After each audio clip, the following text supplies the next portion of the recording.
Hello, আসসালামু আলাইকুম বন্ধুরা। যারা রাজহাঁস পালতেছেন তারা পালতে পারেন। রাজহাঁসে অনেক লাভ, বিশেষ করে যাদের মুক্তকরণ মাঠ আছে তারা পালতে পারে। বন্দি অবস্থায় রাজহাঁস পালা যায় না। দেখেন এগুলো কীভাবে বাইরে ঘুরতেছে। রাজহাঁসের প্রচুর পরিমাণ ঘাসের প্রয়োজন, ঘাসের বিকল্প কিছুই নেই। রাজহাঁসকে ফিড বা খাদ্য খাওয়াইয়ে কোনো পালা সম্ভব না। জন্য আপনাদেরকে বলবো, এটাকে যাদের খোলা মাঠ আছে তারা পালতে পারেন। অনেক প্রচুর লাভ হয় রাজহাঁসে।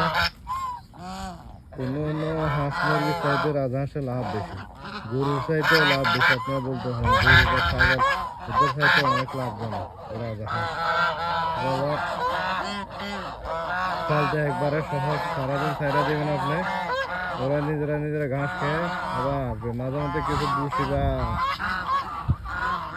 আপনার মিক্স করে খাওয়াতে পারেন, তাহলে এদের শরীর একটু ভালো থাকবে। মাঝে মধ্যে জিঙ্ক দিতে পারেন সুস্থ রাখার জন্য, তাহলে আবার সুস্থ থাকবে।